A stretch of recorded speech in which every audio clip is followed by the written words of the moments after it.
Hey gang, Melissa Hinault here with the Burnout to All Out podcast. I'm a mom of three, corporate burnout that built a secondary six-figure income around my 9-to-5 with little kids. This set me free and allowed me to fire my boss and pursue my wildest dreams. It took grit, persistence, and belief. But now, operating multiple six-figure businesses as an online entrepreneur and business coach, I have become a serial entrepreneur with a passion to inspire more burnouts to take the leap and go all out and live out their dreams. Each week, I'll bring you inspiring all-out guests, lifestyle business tips and tools to empower you to take the leap from burnout employee to all-out entrepreneur, making your passion your paycheck. If this mom of three, corporate burnout, can go all out, so can you. In this episode, I'm going to be talking to you with what I'm calling Money Minutes. I am starting a series with you guys where I'm on my own growth journey with money and money mindset and controlling where my money goes. And as I learn, as I read, as I hire the experts to educate me, I plan on bringing forth what I learn to my community in the Burnout to All Out community. So I'm excited for you to take a listen to my first kind of kickoff to money mindset, conversations we have with our children, and the conversations we have with our parents, and what sets our mindset and trajectory in the future. Well, hey, Burnout to All Out community. Guys, here's the deal. As I continue to grow and raise my lid as an entrepreneur, as a leader, as a mover and a shaker, as a mom and a CEO, I am passionate about sharing with you guys what I'm learning. I think that that's a big piece of what this podcast is all about, is just sharing my growth journey with you. And so, like many of you, each year I set intention to really hone in on something and learn more, right? So last year I really honed in on how to be an online entrepreneur, how to grow an online business. And I took lots of classes, invested tremendously to really raise my lid. And the output of that was my new business, the LinkedIn Method Academy. This year, I'm moving the needle, taking a shift towards improving my own financial competence. And so I am doing deep dives on things that a couple of years ago, I would have rolled my eyes and maybe vomited at taking a look at, because you see, in the past, I didn't take responsibility of my financial competence. You see, I've known how to make money for a long time, but I've never taken the accountability and the ownership of where my money's going after I make it. So that, as my dear friend Mel says, you end up ensuring that your money works harder for you than you worked to obtain it, right? So what I'm going to be bringing to you guys this year in little injections will be money minutes on just things that are rolling through my mind as I go on my own journey as an entrepreneur, and how I take this additional income stream and redirect it into assets, redirect it into the right places to create a true financial legacy for myself. So here goes. This is actually going to be the first of a series of episodes this year that I'm going to call Money Minutes. Okay. So let's just dive in. So let's just start with the facts. Did you know that only one out of four households actually discusses money with their children? Right? What's even more mind-blowing is, given that statistic, that most of us inherit our parents' mindsets and habits around money by simply observing how they did it. See, our money mindsets are actually fixed around 7 or 8 years old. I want you to think about this, and they're fixed around a couple of different ways, right? One is just money management in general, right? Like, you see, if it's not talked about growing up, like it wasn't for me, and when it was a very negative thing. We'll get into that in a minute. How do you know, and how do you have direction for the money that comes in when you grow up and get a job where do you have your money competence from? It's crazy. My husband and I were just talking about this, even in colleges today. I mean, there's finance classes and economics classes, but there's really, when we were going through school, there weren't courses in college around money management for your household, right? It was for if you're going out to get a job in finance. And so there's two things here. One is the fact that, only in 1 out of 4 households are children really taught about money management, right? So you're just growing up innately thinking that your money will just find its rightful place as you make it when you get older. And the second piece of that money mindset is that how your family perceived and talked about money, ultimately you inherit and go out into the world and inherit that mindset. And I know for me, it was very much a very broke, poor mindset. Money was scarce. We didn't like talking about it. My mother was terrified of it because there was never enough. It was shameful, right?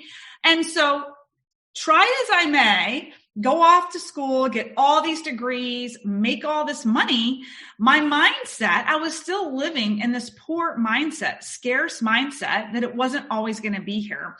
Nor did I have the education on when the money came through. Was there a destination of where it was going in a calculated manner? Okay.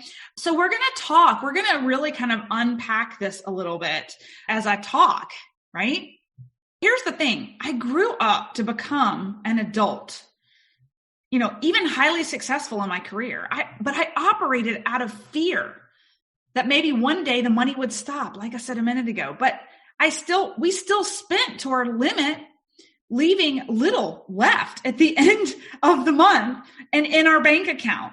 Just guys, think about it. I was living out my past just on a different scale. 10 years ago, out of college, had a, multiple 6-figure career. My husband had a great job too, but I did enter into adulthood with $200,000 in college loan debt. And I had maxed out credit cards so that I could get through school. So I was like the epitome of repeating the past, where my mother had purchased groceries on credit cards at Walmart because that was one of the places that would accept credit cards back in the 80s, and she could get peanut butter and feed us, right? We lived in the neighborhood. We lived up to the neighborhood we could afford, and between the mortgage and the college loan debt and trying to set aside money for our children's college, we really didn't have a lot left, right? It's like some say, trying to keep up with the Joneses are broke, right? Okay. So now surely I was aggressively putting money in my 401k, but that was it. So maybe that was my one step up from one generation to the next, was that I was setting aside money and investing in a 401k, right? That was a step up, but I wasn't thinking about how I could create legacy assets with my family long-term. How when the money came in, how could I redirect it in a way that it was going to work for me over and over and over again, instead of letting it passively pass through and find its way to being spent on something else, right? I was just mirroring what I'd seen growing up. And just the paychecks were getting bigger and we just had bigger bills. How many of you guys can relate to that? The bottom line is, even if you break out of the cycle that I did of going to college and getting a degree, unlike my parents, and creating a larger income for myself, if we don't go out and seek financial competence, you live out your history, your past, because you're not changing your mindset, right? Okay.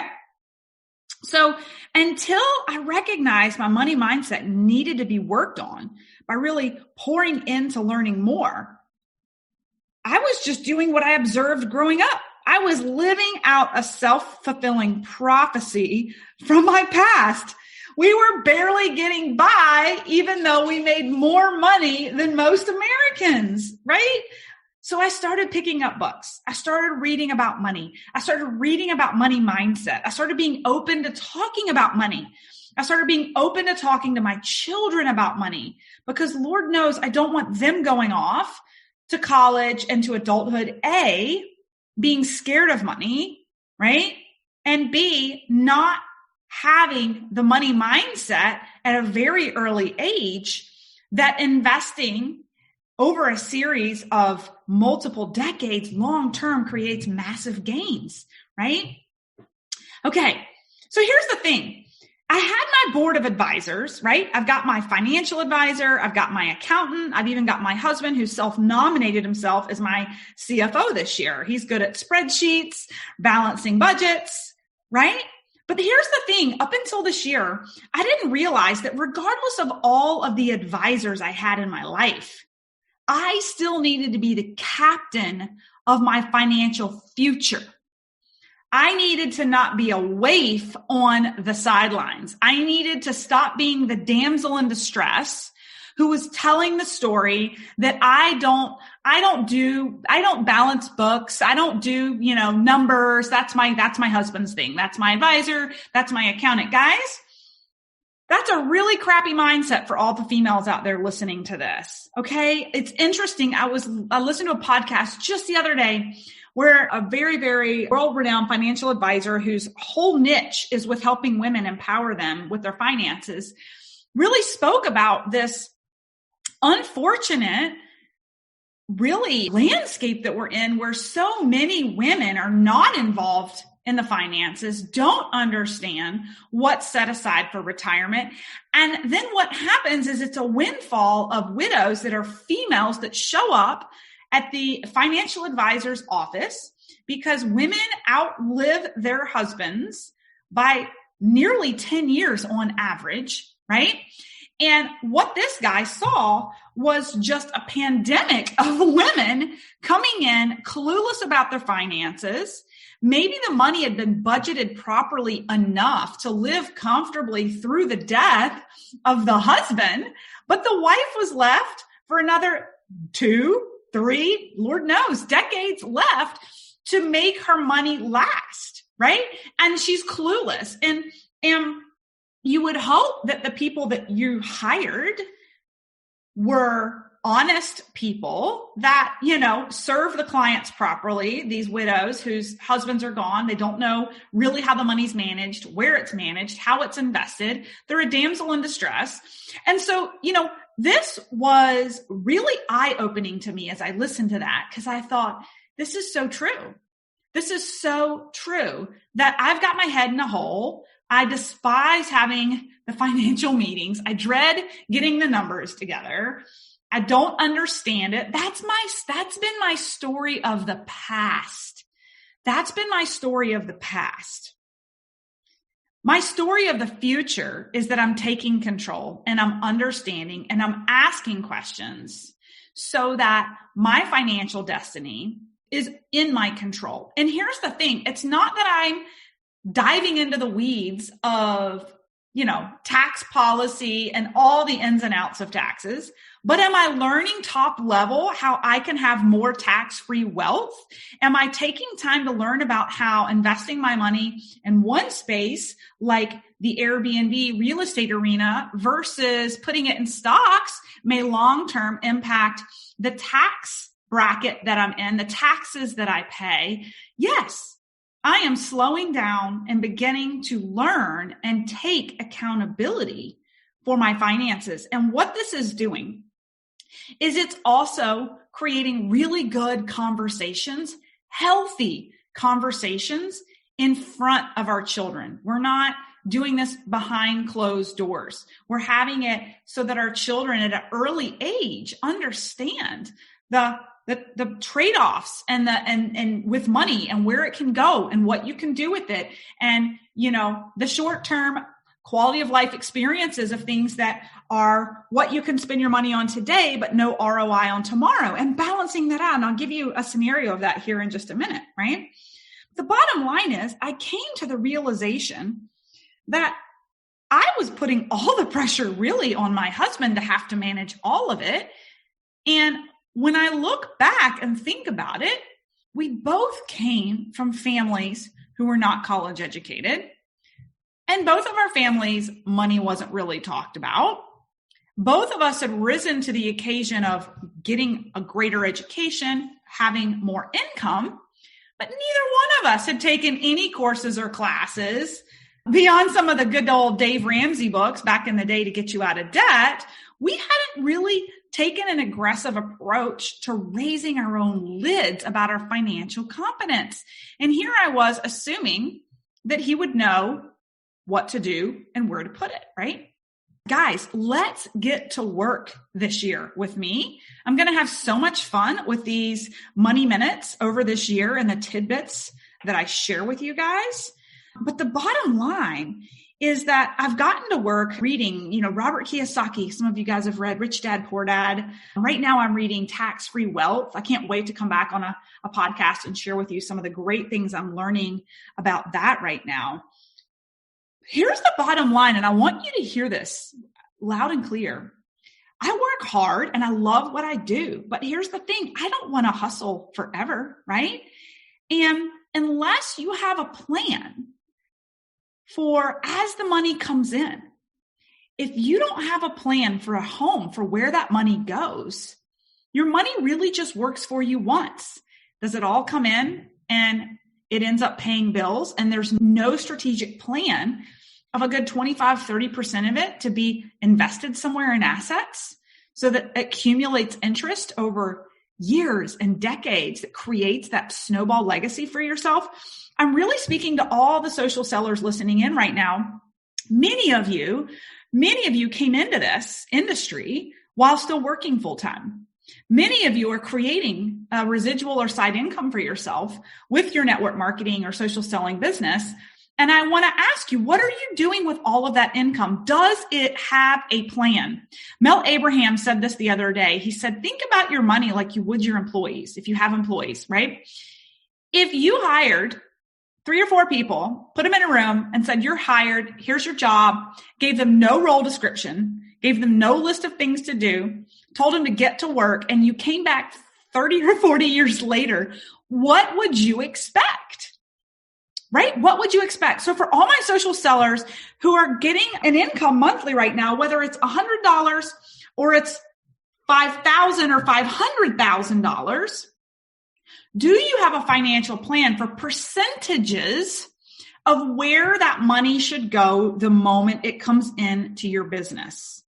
Right? Do you have a plan for it? And so one of the things, the first step that I've really implemented this year is creating a diversified plan of the moment the money comes in, where does it go, right? There's a percentage that you need to set aside for taxes as entrepreneurs.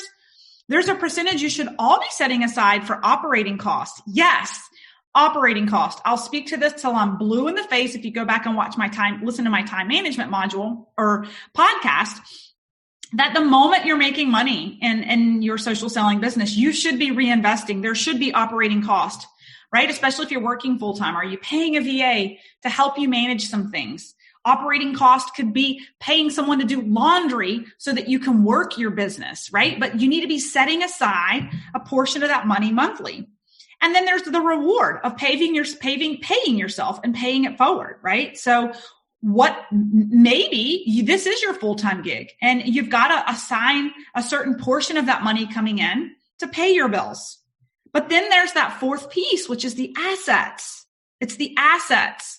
And no matter how small your income is, I highly encourage you to take a percentage of it monthly in your social selling business and commit to transferring it into a high yield account so that cumulatively you can take it and put it into something that creates an asset for you. You can begin investing so that your money now, you've worked for it once. Now you're redirecting it into a space where it can now work for you again, over and over and over again. Now see, the broke, poor money mindset that I came from, where I grew up, money came in and money went out. Money went to bills, money went to taxes. There was always just enough. But that's because we lived that lifestyle of not prioritizing when the money came in, committing before it ever went out anywhere else, a percentage of going somewhere else. And I'm talking above and beyond your 401k matches, guys. I'm talking above and beyond that. It's not enough if you want to create a legacy for yourself. If you truly want an income producing asset that pays you out for life, we have to be consciously telling our money where to go every time it comes in. And that's the big thing I'm focusing on this year. So here's the thing. This is where I'll kind of wrap up, and I'm going to have so much fun unpacking a lot of this year. Having honest, open conversations with this about my kids has been so much fun. And some of you may think it's taboo, and I would ask you to really reflect on why. If you think it's strange to talk to your kids about money and where it's going, what were conversations like in your house? So my son, my oldest, is really, really into watching the numbers with me on my launches. So we run the numbers, right? And he's intimately involved. I'm like, all right, buddy, if we get 55 enrollments in this, we're going to make this amount of money. And he helps watch the numbers come in, right? And he's like my biggest cheerleader. He's witnessing the hustle. He's witnessing the work ethic, right? But he's also seeing the money come in. And so we just did our last launch in January. We finished up our 9-day launch, and he was like, holy cow, Mom, look at these numbers. You could buy a Ferrari. We could buy a Ferrari like today. And I thought, man, this is such a great lesson for him in business and responsibility and destiny with your money.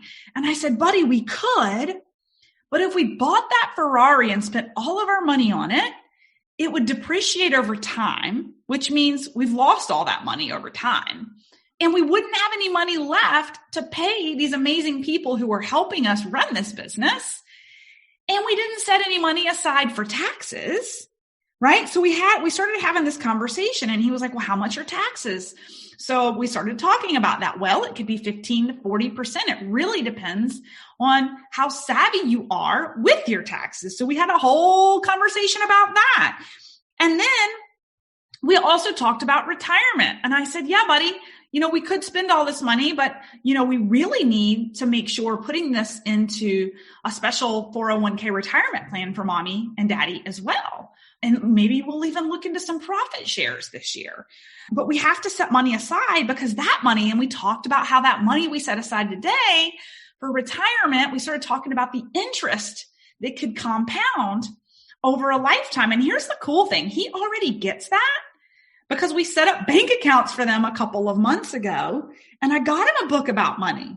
I got him a book about money for kids, and he started learning about interest rates, because when we got to the bank and we were setting up his account, he asked the banker, he said, excuse me, what's the interest rate on this savings account? And they told him, and guys, the high yield savings accounts are crappy right now. And he was like, that's it. He started doing the numbers in his math, and it was like cents that he was going to make that month. And he's like, gosh, do you guys, can we invest in the stock market here? Is there some more high risk stuff that maybe we can get some more interest on? And I was so proud of him that he's really taking it to heart and learning literally at the age of 9, right? At the age of 9. But so we talked about that with this launch, and we talked about setting aside money for taxes, putting money in retirement, and him understanding the compound effect of setting money aside, where you're rewarded for setting that money aside and it gaining interest. And we talked about the operating expenses of the business, that the business didn't operate itself. We had to pay the staff that were helping support the business so that mommy could go do things with him while the business continued to operate. And then we started talking about where the money could go after those things had been, accounted for. We talked about assets for the future. You guys, it's a fun vision casting exercise to have with the kids. It's like, well, would you rather have a Ferrari, or would you rather have a pool that we could all play in most months of the year, right? Or what if we invested in something that actually could bring an income back to the family? So we started talking about Airbnbs and real estate, and how we could visit a home that we shared with other people, and it created money for us. Oh my gosh. And then we even got into conversations about college, right? So many life lessons for a 9-year-old to see the growth of a business, and then see how responsibly the income that comes in has a home predestined and pre-planned before it even lands in the bank account, and family agreement on the spillover of what we want to do with it for assets, right? Real life lessons. So here's the thing, guys. I'm working on stopping the generational pass down of a poor money mindset by making conscious efforts to not only raise the bar of my own competence this year, but enlightening my children in the process so that they see the abundance of opportunity in the world. They truly see the importance of money competence and that it's an energy source. It flows in, it flows out. I hand over money to the government in gratitude of taxes and knowing that the money's flowing back in somewhere else, right? It's not a bad thing. And we talk about money creating choice, creating freedom. It's not a bad thing. It's not a negative thing. It's not the end all be all, but it certainly creates choice, right? Okay. So as I continue on my journey on financial competence, I'll continue to bring you guys my ahas in my podcast as I transition from the damsel in distress who knows how to make money but doesn't know where to put it to the queen who owns her financial destiny and her financial plan. So I hope you guys enjoyed this. I hope it's piqued your curiosity around maybe turning over some rocks and learning a little bit more yourself and engaging in some conversations with your children about money. We'll be back again next time. Thanks for listening to the Burnout to All Out podcast. For free resources, materials, or information on my coaching services, go ahead over to livethefreelife.co. That's livethefreelife.co. Or check out our Facebook community at Burnout to All Out and make sure you follow Burnout to All Out on Spotify and subscribe to iTunes. And it would truly mean the world to me if you paused for just a second, gave me that 5-star review of the show, and be sure to share this episode with any burnouts you think would be inspired to go all out after hearing this episode.